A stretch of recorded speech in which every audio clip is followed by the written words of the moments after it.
O deputado federal Jean Willis de Matos Santos tem 37 anos. Nasceu em Alagoinhas, na Bahia. Formado em jornalismo pela Universidade Federal da Bahia, Jean ficou famoso por ter vencido o Big Brother Brasil em 2005.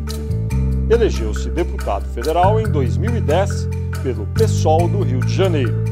Em seu discurso de estreia na Câmara, Jean Willis disse ser o primeiro homossexual assumido, sem homofobia internalizada e ligado ao movimento LGBT a entrar para casa. Olá, internauta, bem-vindo a mais um Poder e Política Entrevista. Este programa é uma realização do jornal Folha de São Paulo, do portal UOL e da Folha.com. E a gravação é realizada aqui no estúdio do Grupo Folha, em Brasília. Hoje, o convidado é o deputado federal Jean Willis, do PSOL do Rio de Janeiro. Olá, deputado, muito obrigado por ter aceito o convite. Eu começo perguntando sobre o projeto de lei que, se aprovado, vai tornar crime atitudes homofóbicas, como já ocorre com o racismo no Brasil. No ponto em que está tramitando o projeto agora, o senhor acha que ele está com um texto adequado? Bom, primeiro eu quero agradecer o convite também e saudar os internautas. Eu acho que da maneira que ele se encontra, nesse ponto da tramitação, o substitutivo apresentado pela senadora Marta Suplicy ao projeto e que foi redigido pelo senador Demóstenes Torres, do Democrata de Goiás, não agrada nem a Frente Parlamentar LGBT, nem agrada setores do movimento LGBT. Da maneira como esse substitutivo foi apresentado e o próprio texto, ele cria um novo tipo penal e reduz a homofobia a uma mera questão de agressão e assassinatos, né? Como se a homofobia se expressasse apenas e tão só nessa forma letal. E essa forma letal de expressão da homofobia, ela já é tratada pelo Código Penal, ou seja, qualquer pessoa que cometa lesão corporal ou assassinato, o Código Penal já prevê penas para o assassinato e para a lesão corporal.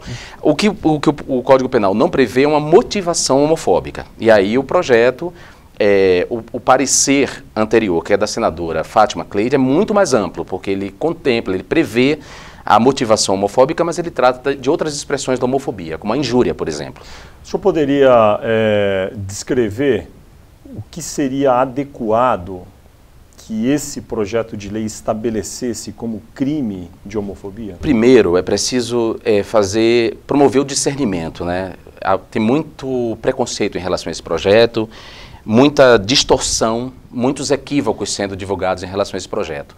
A ideia, por exemplo, de que se o projeto for aprovado, ninguém vai poder chamar outro de viado ou numa partida de futebol, torcidas rivais não vão poder fazer piadas nesse sentido. Isso não é o caso? Não é o caso, não é o caso. E há uma intenção de divulgar e de espalhar esse tipo de equívoco para jogar a sociedade civil, a opinião pública contra o projeto. O projeto prevê a proteção da comunidade LGBT contra a injúria e contra o impedimento do acesso ao direito. Por exemplo, é um direito meu expressar publicamente meu afeto no teatro, no shopping center, e não ser banido desses lugares por conta disso. A relatora é a senadora Marta Suplicy. Sim. Que aspectos o senhor acha que ela deveria mudar de opinião para fazer alguma adequação ali? O senhor teria como dizer especificamente algo que ela deveria fazer? Eu acho que, por exemplo, o texto da senadora, o substitutivo da senadora Marta Suplicy, que foi redigido pelo senador Demóstenes Torres, que não é homossexual, e muito pelo contrário, não tem muita simpatia pela comunidade homossexual, esse texto é defasado, por exemplo, no que diz respeito à própria discussão da matéria penal, ou seja, nós, militantes dos direitos humanos, a gente trabalha muito na direção de direito penal mínimo. Então não nos interessa penas de prisão de muito tempo, de reclusão na sociedade como forma de justificar ou de dizer que está se enfrentando a homofobia.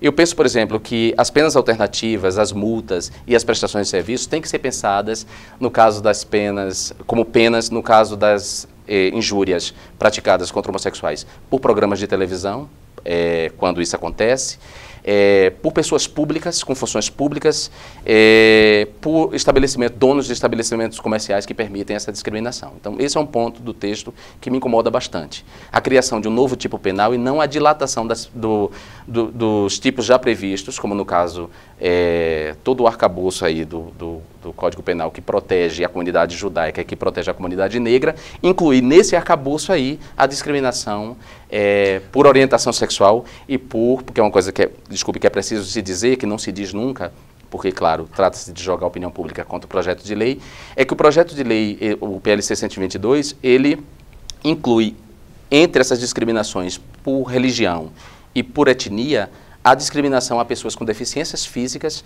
a idosos e homossexuais, que são grupos vulneráveis. Vamos num caso concreto. Num shopping está um casal homossexual trocando carinhos e, por algum motivo, alguém da administração do shopping center retira essas pessoas de dentro do shopping center.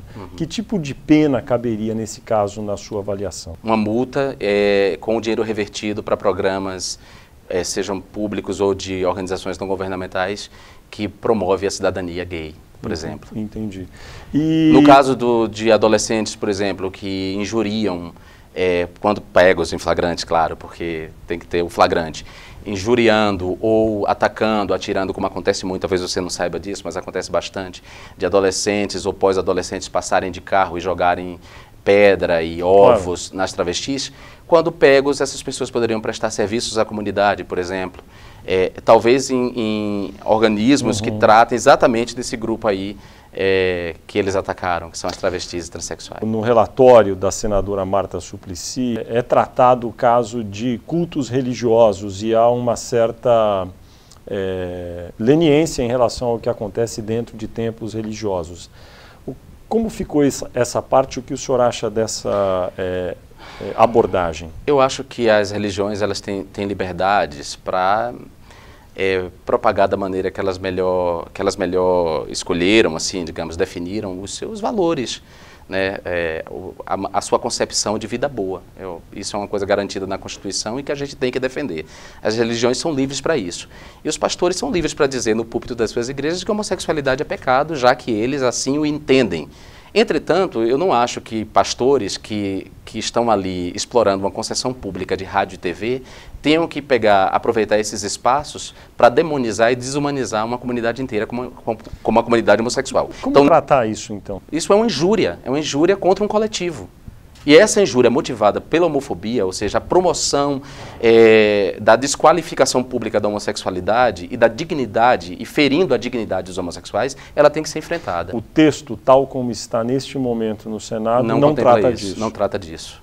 Não trata disso. Muito pelo contrário, o texto, inclusive, ela como eu admiro e louvo os esforços da senadora Marta Suplicy, que é uma pessoa que eu admiro bastante, de tentar uma negociação com a bancada conservadora do Senado. E nesse intuito de manter essa negociação, ela colocou um parágrafo, inclusive, que ela salvaguarda a liberdade de crença e de opinião de religiosos, que é uma coisa que deixou, inclusive, a comunidade negra assoberbada e a comunidade judaica também assoberbada. Porque foi uma conquista do povo judaico e da comunidade negra, uma conquista muito grande de proteger esse coletivo da injúria praticada, inclusive, por religiões. Então, quando a senadora inclui esse parágrafo, ela ameaça conquistas já feitas. Os pastores, os padres que tratarem de homossexualidades nos seus cultos, sobretudo na televisão, eles se referirem de maneira derrogatória ou agressiva em relação... Se incitar a violência, se justificar as violências todas praticadas nesse país contra os homossexuais, por meio de um entendimento de que a homossexualidade é uma degeneração, para usar as palavras que eles costumam usar, que é uma abominação, uma degeneração, que a homossexualidade é uma doença, que a homossexualidade é um pecado grave e mortal, aí sim eu acho que isso tem que ser enfrentado. E tem que ter uma lei que preveja esse tipo de crime. Enfrentado, criminalizado. Enfrentado é criminalizado. E quando eu falo criminalizado, é entender isso como uma injúria a um coletivo, uma atitude difamatória de um coletivo que merece o respeito. Um padre, um pastor que na televisão disser homossexualidade é incorrer num pecado mortal, deve ser combatido. Quem disser isso, nesse caso, mereceria qual punição?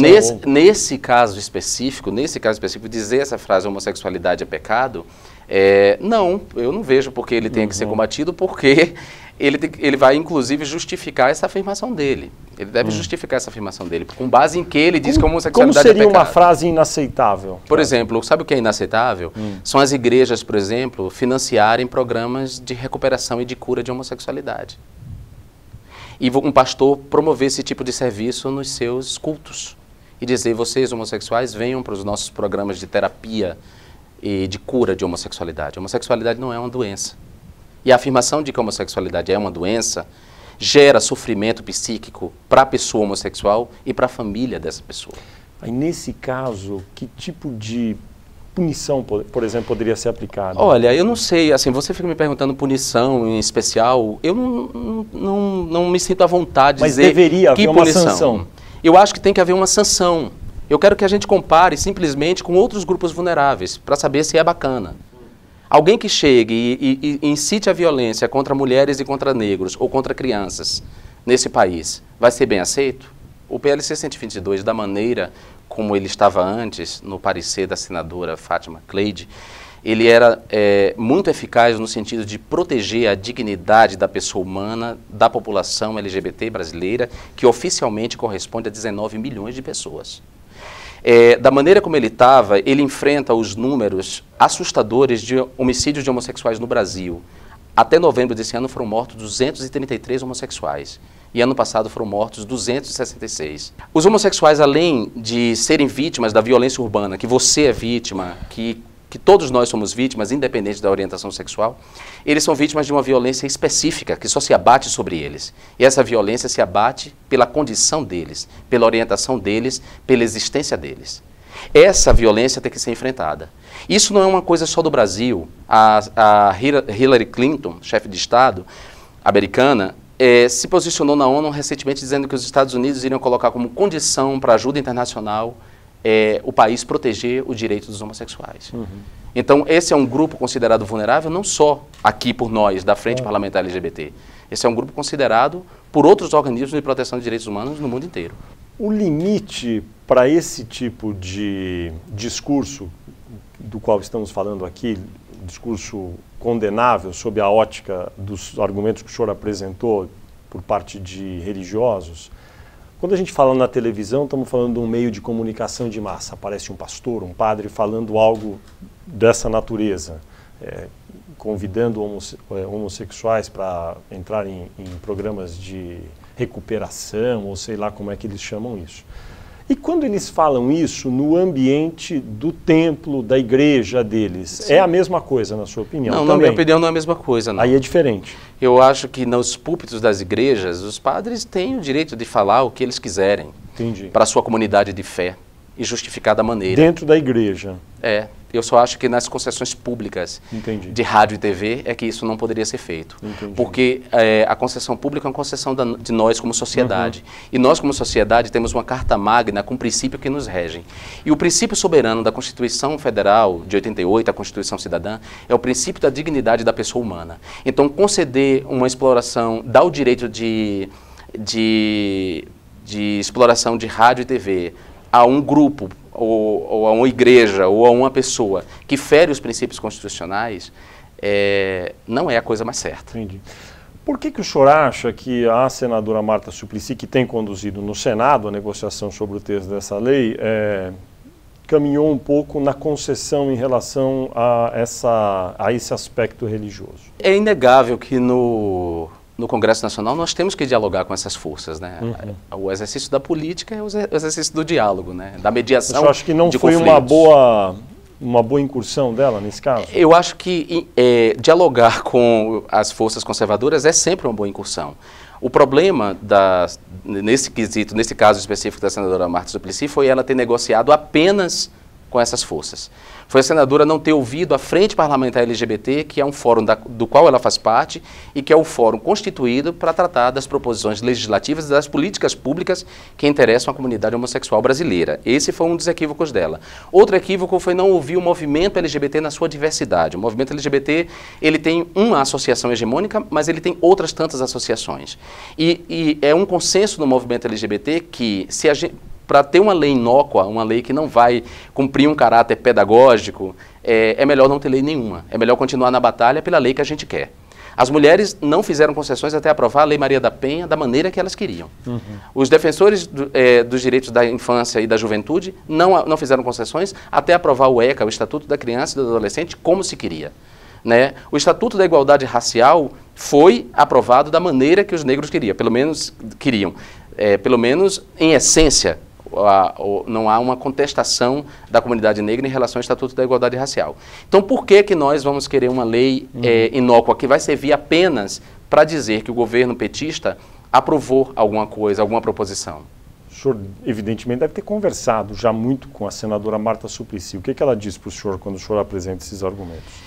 Olha, a senadora não conversou com a gente. Nas últimas reuniões da Frente Parlamentar, ela mandou um assessor conversar com a gente. E todos esses argumentos foram passados para o assessor dela, e o assessor dela, às vésperas da votação, da última votação do PLC 122, nos devolveu a resposta de que ela iria manter o substitutivo da maneira que ela tinha concebido junto com Demóstenes Torres. União civil estável entre pessoas do mesmo sexo. O Supremo Tribunal Federal tomou uma decisão progressista que reconhece a união civil estável entre pessoas do mesmo sexo. Não obstante, a Constituição ainda é ambígua ou, para não dizer, contraditória em relação a isso. O senhor tem uma proposta para alterar um trecho da Constituição, o artigo 226. É vital que esse trecho seja alterado, ou o senhor acha que com a decisão do Supremo, a rigor, a jurisprudência já está formada? Não, a decisão do Supremo é uma decisão relevante, muito bem-vinda, inclusive mostra que, ainda bem que dos 3 poderes da República, um tem avançado positivamente no sentido de estender a cidadania aos homossexuais. Só que a decisão do STF não é uma lei. Né? A decisão do STF, como você bem falou, é uma jurisprudência. Isso. Nem todo mundo, nem toda a população brasileira tem acesso à justiça, a gente sabe disso.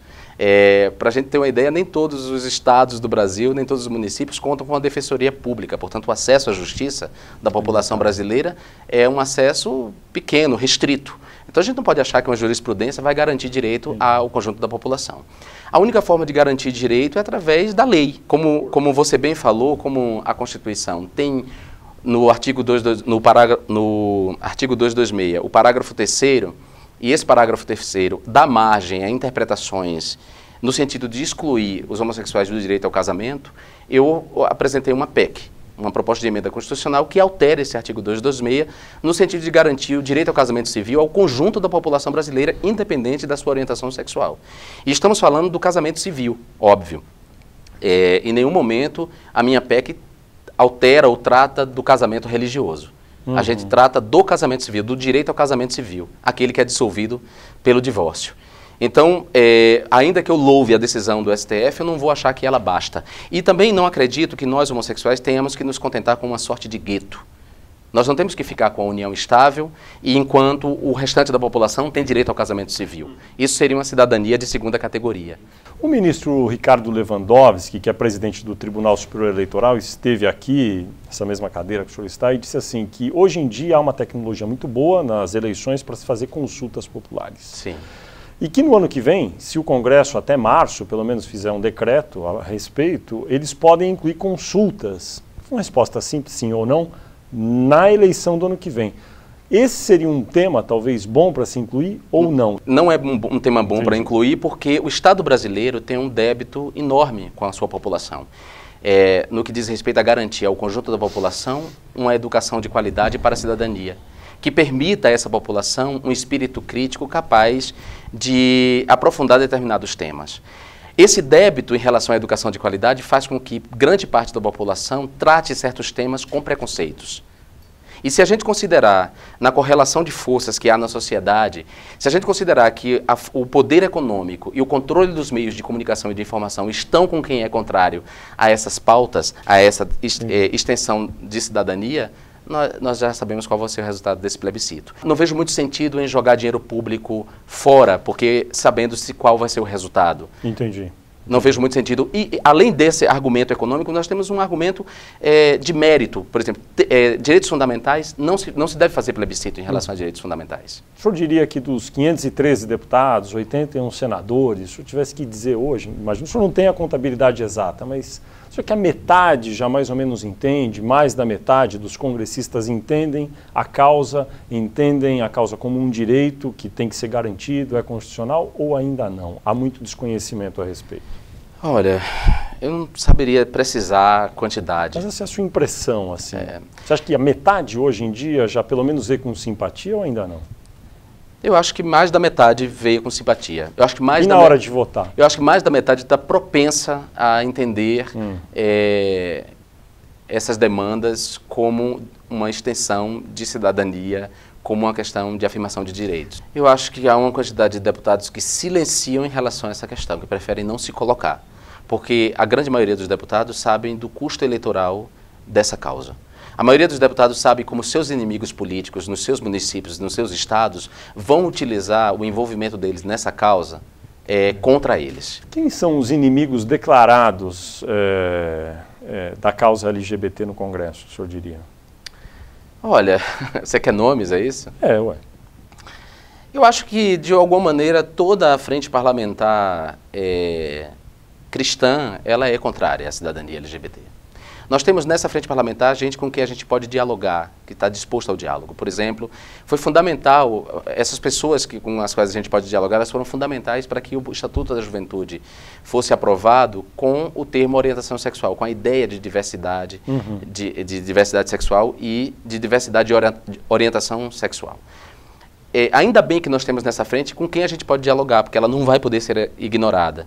Não vai poder ser ignorada porque ela representa uma parcela considerável da população brasileira, mas eu diria que, tirando essas pessoas com quem a gente pode dialogar, de uma maneira muito, claro, generalizante, eu posso dizer que o grande inimigo da pauta LGBT é essa frente. O senhor é filiado ao PSOL. Em 2009, se eu não estou enganado, foi a sua filiação. O senhor já foi filiado a algum partido antes? Não. E qual é a sua identificação ideológica com o PSOL? Eu nunca fui filiado a partido nenhum antes do PSOL. Tinha uma simpatia pelo PT. Eu venho do movimento pastoral da Igreja Católica, depois ingressei no movimento gay, que hoje é chamado de movimento LGBT, e sempre tive uma simpatia com o PT, porque o PT era o partido que se abria para essas causas, né? Para as causas impossíveis. Quando eu decidi me filiar, eu comparando a atuação do PT e do PSOL no Rio de Janeiro, que é minha cidade de domicílio, e comparando o programa dos dois partidos, eu vi que tinha muito mais identificação ideológica e programática com o PSOL, que é um partido socialista. E, de alguma maneira, os valores que eu herdei do cristianismo, os valores cristãos que eu herdei do meu período em que eu estive na pastoral, de um cristianismo perdido, infelizmente, esses valores, essa ética está muito próxima da ética socialista, da ideia de justiça social. E não há socialismo sem a ideia de liberdade. O senhor se interessa por política, pelo modelo de política que se pratica no Brasil e sobre como fazer, talvez, para aperfeiçoar esse modelo? O senhor está chegando no Congresso, deve ter visto coisa certa, coisa errada. O senhor já firmou algum juízo sobre o que poderia ser feito para aprimorar o modelo de democracia representativa no Brasil? Não firmei um juízo, não. Acho que a gente ainda está num processo tanto interno no partido de discussão desse modelo, quanto externamente com os outros partidos, com os outros representantes do povo, discutindo de que maneira a gente pode aperfeiçoar a nossa democracia, o nosso processo eleitoral, de forma a acabar, por exemplo, com o curral eleitoral, com as capitanias hereditárias, pai para filho passar o seu prestígio. O senhor é a favor, por exemplo, do voto proporcional, como é hoje para deputado? É a favor do voto distrital? Tem alguma opinião sobre isso? Não, eu não sou a favor do voto distrital. O voto proporcional eu acho mais... Para mim, por exemplo, que representa uma minoria e que representa um movimento social, o voto proporcional é muito mais vantajoso do que o voto distrital. Sou a favor do voto em lista, desde que a gente garanta processos democráticos de indicação dentro dos partidos. Sou a favor da candidatura avulsa, que é aquela que não necessariamente precisa vir através do partido, pode ser através do movimento social, por exemplo. Alguém que não se identifique ideológica ou programaticamente com nenhum dos partidos disponíveis, mas representa uma causa, a causa ambiental, a causa LGBT, qualquer e que pode vir através do movimento social. O Congresso Nacional teve sempre uma minoria de congressistas que se identificou com o movimento LGBT, como o senhor. Teve um recentemente que já morreu, que foi o deputado Clodovil. O senhor tem alguma avaliação sobre como foi a atuação dele como deputado? Ele ajudou ou não ajudou nesse caso? Não tenho avaliação, não acompanhei o mandato do deputado Clodovil e também desconheço a identificação do deputado Clodovil com a comunidade LGBT.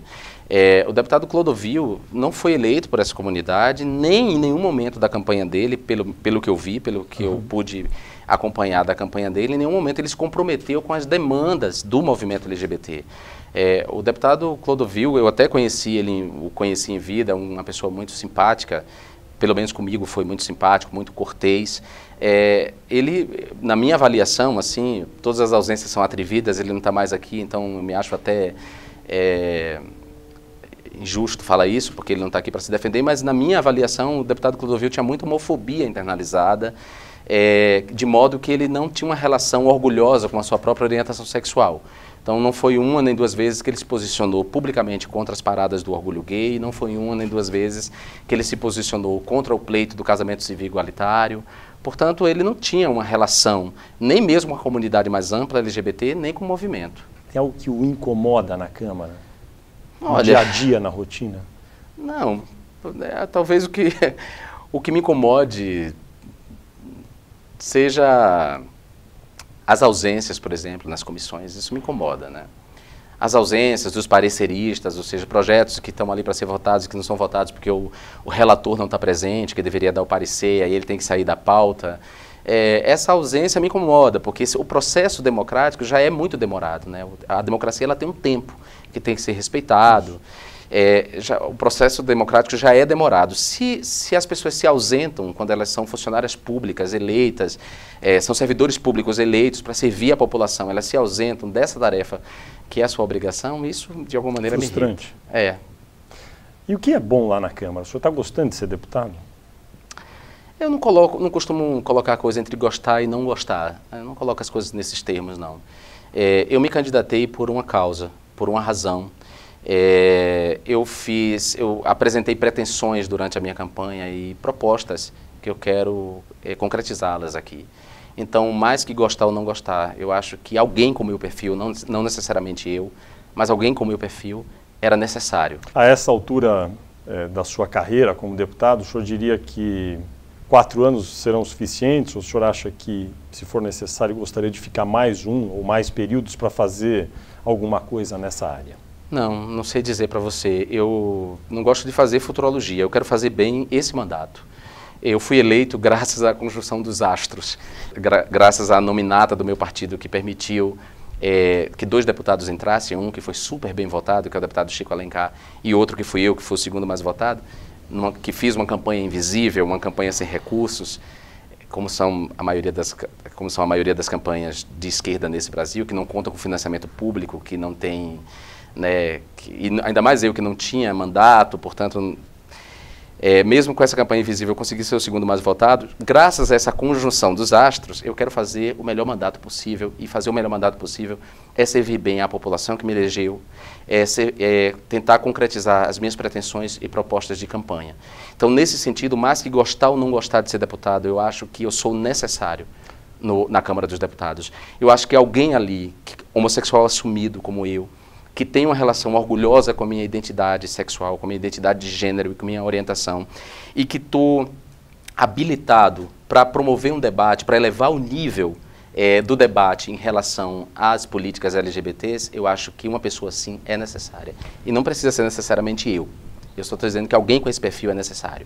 A política de direitos humanos é muito rebaixada, e, em especial, dentro da política de direitos humanos, a política LGBT é por demais rebaixada, é considerada como uma baixa política. Quase sempre alvo de sensacionalismo, quase sempre alvo de histrionismo e de desrespeito até mesmo por parte da imprensa. Então, eu acho que promover um debate de qualidade que traga essa discussão para um nível mais alto é por demais importante. Fernando Henrique, Lula e agora Dilma. Assim, de maneira bem breve, o senhor poderia falar alguma coisa sobre cada um desses 3 presidentes? Se gosta, não gosta, se foram bons presidentes ou maus presidentes? Fernando Henrique Cardoso fez a minha cabeça como sociólogo, assim, em algum momento. Por exemplo, eu sou professor de cultura brasileira e o trabalho que o Fernando Henrique fez com Florestan Fernandes, por exemplo, revelando que o Brasil não era uma democracia racial, foi fundamental para a minha formação intelectual, para a minha formação como sujeito. Eu respeito e admiro o Fernando Henrique como intelectual. Como presidente, não gostei da gestão, embora reconheça que ele tem um mérito importantíssimo, que foi a estabilidade da moeda e da nossa economia, que serviu de plataforma para o governo Lula, que de todos eles, dos três que você citou, é o que mais me inspira, é com quem eu mais tenho identificação, porque o Lula tem uma história de vida muito parecida com a minha, que isso vem do Nordeste, eu da Bahia, ele de Pernambuco, filhos de uma mãe que teve que ralar muito para criar a gente, eu que estudei em escola pública, que tive que trabalhar aos 10 anos de idade, tenho uma identificação com esse homem que venceu a subalternidade, a pobreza e se tornou presidente do Brasil. E foi, sem sombra de dúvidas, com todas as concessões que ele fez ao capital financeiro, com todas as concessões que ele fez, né, aos poderes, à elite, para usar um termo que ele gosta de dizer, apesar de todas as concessões que ele fez às elites econômicas, foi o melhor dos nossos presidentes. E Dilma? A Dilma não tem uma avaliação ainda feita. Eu acho que a presidenta Dilma, eu tinha muitas mais expectativas em relação... eu tinha muitas expectativas em relação a esse primeiro ano do mandato da presidenta Dilma, e ela ficou muito abaixo dessas expectativas, sobretudo no que diz respeito a algo que ela disse lá quando ela foi levar a mensagem ao Congresso Nacional. Ela disse que o governo dela seria pautado pela defesa intransigente dos direitos humanos. Eu não vi nesse primeiro ano, tudo bem, é um primeiro ano, eu não vi essa defesa intransigente, muito pelo contrário.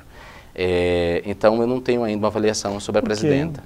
Teve algum contra-exemplo nesse caso? Tenho, por exemplo, a própria suspensão do projeto Escola Sem Homofobia por parte da presidenta Dilma. E, inclusive, no momento da suspensão, quando ela deu uma declaração pública, ela disse que o governo não serviria a propaganda de opção sexual nenhuma. Isso, para mim, revelou um profundo desconhecimento da presidenta dessa demanda histórica do movimento LGBT, da ideia de que nós não optamos pela nossa orientação sexual, não é uma questão de opção. O Escola Sem Homofobia é aquele que foi mencionado muitas vezes na mídia como kit homossexual, kit gay, alguma coisa assim, era isso? O kit gay foi uma expressão cunhada pelo deputado Jair Bolsonaro, que é um opositor da dignidade, não só da cidadania, mas da própria dignidade homossexual. Aliás, o deputado Jair Bolsonaro não é só inimigo da comunidade homossexual. O deputado Jair Bolsonaro é a favor da ditadura militar, por exemplo, foi contra a instalação da Comissão da Verdade, já propôs que o Fernando Henrique Cardoso fosse metralhado. Enfim, dessa pessoa que nós estamos falando. Foi essa pessoa que cunhou o termo kit gay, que setores da mídia hegemônica assimilou, parte dessa mídia assimilou esse termo, mas eu não gosto desse termo, porque não se trata de um kit gay, se trata de um projeto, de uma política pública contra o bullying homofóbico nas escolas. O senhor acha que a presidente Dilma aí fraquejou? Houve um contexto para esse fraquejamento, né? O momento em que ela suspendeu o projeto de Escola Sem Homofobia foi exatamente o momento em que o ministro da Casa Civil, o então ministro da Casa Civil, o Palocci, estava sendo acusado de enriquecimento ilícito. E houve uma ameaça por parte dos parlamentares dessa bancada de convocar o ministro para se explicar no Congresso Nacional se ela não suspendesse o projeto de Escola Sem Homofobia. Tem a famosa frase do deputado Antony Garotinho, do Rio de Janeiro, que disse que eles tinham na mão um diamante, que o Palocci representava um diamante para negociar com o governo o que eles queriam. O senhor ganhou notoriedade participando do programa Big Brother, em 2005, não é isso? Passados alguns anos, essa sua participação ainda é presente na sua vida? As pessoas ainda o abordam muito por causa disso, fazem perguntas? E que tipo de avaliação o senhor faz desse programa que continua no ar, né, longevo, está aí até hoje? Olha, o programa está presente na minha vida porque eu venci o programa e eu tenho muito orgulho de ter feito o programa, né? Tenho muito orgulho da maneira como eu... digamos assim, transformei, a minha presença naquele programa transformou, de alguma maneira, a relação da audiência com ele. Tenho muito orgulho disso. Hoje em dia as pessoas não me param por causa do programa, porque eu acabei, essa exposição como um político, como deputado, acabou suplantando de alguma maneira a participação, mas eu tenho muito orgulho de ter feito. Acho que o programa Big Brother tem que ser encarado como uma partida de futebol. Né? Como assim? É uma disputa, é uma gincana pública de pessoas por um prêmio, transmitido pela televisão. Como uma partida de futebol. É tão edificante quanto uma partida de futebol. Mobiliza tantas paixões quanto uma partida de futebol. Talvez movimente menos dinheiro e menos interesses que uma partida de futebol. Mas eu preferia encarar dessa maneira. É entretenimento, como é o futebol. Porque, como diz Chico Buarque, a gente também vai se divertindo, que sem a diversão ninguém segura esse rojão. Ainda mais uma população como a nossa, que grande parte dela, né, a maior parte dela só tem acesso a entretenimento através dos meios de comunicação de massa, né, da televisão. Porque teatro custa caro nesse país, porque ópera custa caro nesse país, porque mesmo as artes vivas, o circo, se a gente for pensar o Circo de Soleil, não é todo mundo que tem acesso a isso. Então, as pessoas não são porcos para viverem só de comida. E se a gente vive num estado em que a diversão das pessoas só acontece através daquilo que a televisão oferece, que pelo menos tenha isso. Deputado Jean Willis, muito obrigado por sua entrevista à Folha e ao UOL. Muito obrigado.